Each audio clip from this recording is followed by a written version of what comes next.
We've got a special guest with us all day. I can't believe you are in here this early. Amon Shumpert joins the show for the whole day. How you doing? I'm good. Good morning. I like this. Good morning. Are you feeling awake, happy, festive? I'm ready. This is a very well-run organization we have going here, so be ready for that. He's obviously an analyst on NBA Today and Shump Street podcast with your brother. What's it like working with your brother?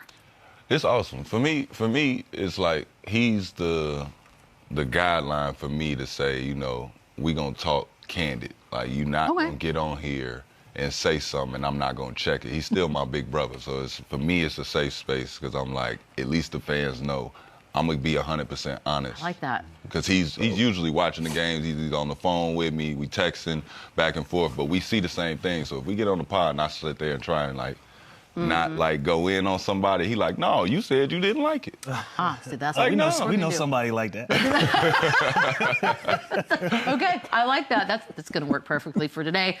We do have some basketball to get to, some actual hoops that were being played, but we are, of course, getting closer and closer to that Thursday deadline, and this is picking up speed. Cavs and Clippers possibly discussing a Harden-Garland swap. According to Brett Siegel, Harden and LA have actually been discussing a split for weeks now, which is kind of crazy, but Kawhi was surprised when he found out that Harden wanted that trade. They are 3.5 games back of the Warriors for the 8 seed. Cavs are sitting in the 5 spot out in the East. You woke up, there's a lot of talk about this. Lou makes fun of me, but I listen to NBA radio all day long. People aren't loving it necessarily, Shump. So I'm wondering, how are you feeling when you see these names possibly being swapped? How do you feel? Don't like it. Okay. I think that, James has had difficulty in the playoffs.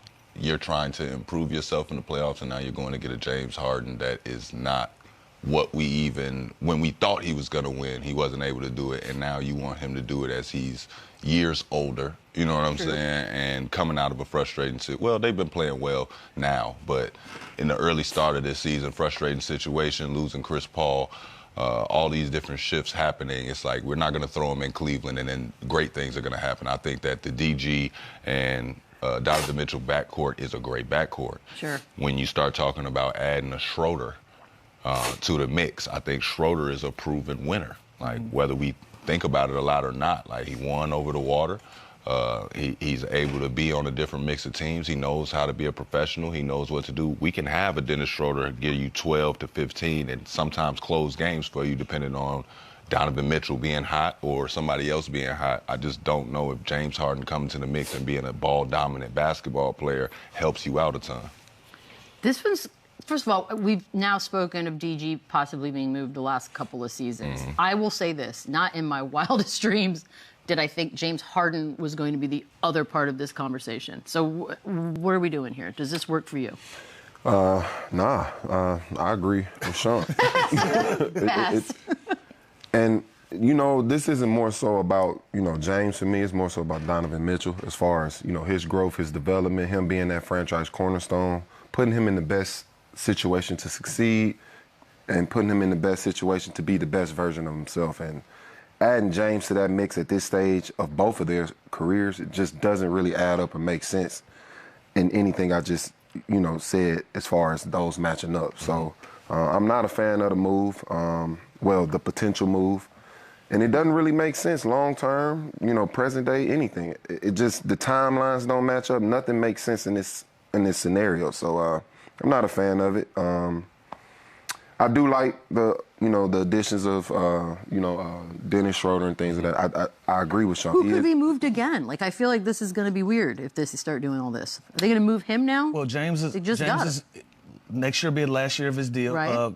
Last year of his contract, so that's possibly something to look at, that you have some flexibility to move around after that. And it also looks like a one-sided deal when it comes to the Clippers. This looks like a force out for James. I think they've been dealing with this quietly behind closed doors for a couple of weeks, and now that we've gotten, to the end of this deadline, things are starting to come out in the public. Now we're starting to see that now we're paying attention to him being away from the team and not being there. And so these things are getting louder and louder. And so for me, this looks like a lateral move for both teams. Like, we don't like it for the Clippers. We don't like, because that's going to put them against the tax and what they want to do and having flexibility in 2027. I think the same thing for Cleveland as well when we start talking about the basketball side of it with Donovan Mitchell and where they're trying to go and adding an Asian superstar to that mix. And then, like Sham just mentioned, you just went and got a Schroeder. You went and got another ball handler, somebody that can alleviate some of the pressure off of Donovan Mitchell. So for both sides, I don't understand it completely, but this looks like a deal that has a lot to do with money and flexibility. Mm-hmm. Basketball-wise, Lou, what does this look like with Harden and Donovan Mitchell together? Like I said, I don't know. I don't know at this point. You know. Listen, both guys need the basketball in their hands to be successful. Right. That's no secret. I think that's why we're even having this conversation about Donovan Mitchell and Garland.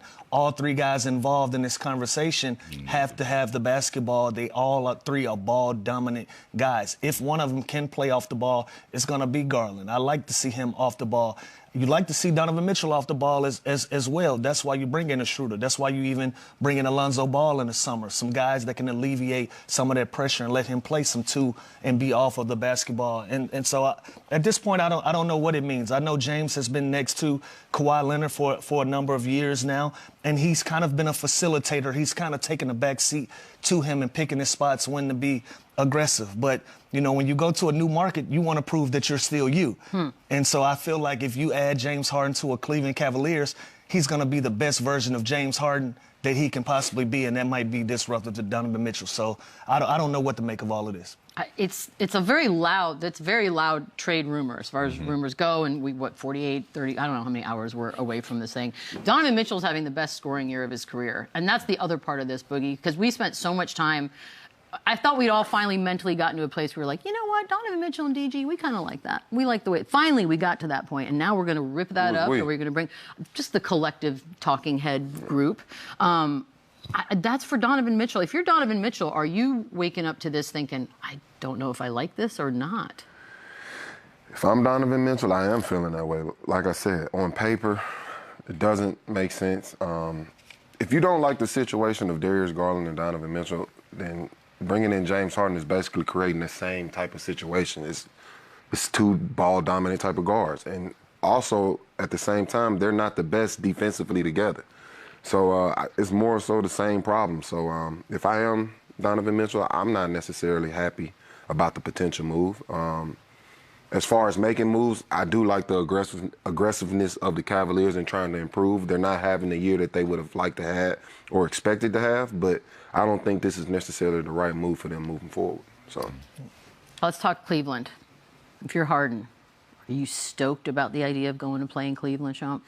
I mean, if you're James Harden, anytime you could be a part of a playoff team, you're happy. Okay. You know what I mean? I think that James is going to do some of his best work in the playoffs where you're now in a series. It's about adjustments. You've been here before, and you have to do this. We haven't seen James, make the steps that we want him to make as far as getting into the championship and doing his thing ever since leaving from OKC. We thought we'd finally see it. And, he hasn't been able to get over the hump. But his leadership alone of coming onto a team and being able to explain to the young guys that haven't been there what they need to go through, what they need to do, the mistakes that he's made. I mean, he's got some positives on paper. I'm not saying he's worthless. I'm just saying when you pair him next to Donovan Mitchell, do you really think Donovan Mitchell is going to spread his wings bigger? Now you got Jalen Tyson saying it's his city now. And now you just gonna switch everything up on him. You even got Tyson playing well at that position. Yeah. So I don't understand the and Boogie just pointed out a great point. Y'all, the times that the Cavs have been successful in previous years, hung the hat on the defensive end. When you bring James, you're not getting, that's not happening. You're not getting defense. So you already lost. You traded Hunter. Yeah, Hunter, DeAndre Hunter. You already traded him, and he was one of your better defenders. He's one of your two-way guys, one of your blue-collar guys, And now you bring in James Harden. It's like your defense takes a hit, but your defense is what needed to improve. I think that's what has knocked them off the tracks. It's like your defense got to improve. You thought you were bringing Lonzo Ball to alleviate some of that ball handling, to make it less ball dominant, but somebody that still could facilitate, get guys in the right spot. He just hasn't been as healthy as they want him to be. Right. He hasn't shot the ball particularly well. So it's like Lonzo Ball is the guy that got kind of pushed to the side a little bit, and that's why you bring Schroeder in. I don't see the value that James Harden brings. If you're going to do that, you might as well trade Donovan Mitchell. Oh, God. I'm just saying, if you want something good, you want to get good. It's just crazy to me. This is not what I think people had envisioned when they thought Cavs need to make maybe a move or two. This is not what I thought we'd be talking about. At all. From the Clippers side, and by the way, none of this has happened yet. It's just a very, very loud trade rumor that exists in the moment. From the Clippers side, Lou, take me through. Should they do this? What is their motivation? Well, I know they're trying to hold their cards to 2027. It's a lot of guys that's going to be available coming into the 2027 offseason. You got Steph, you got Kawhi, you got Kyrie, you got Trae Young, you got Kat, AD, Mitchell, Jokic, Giannis.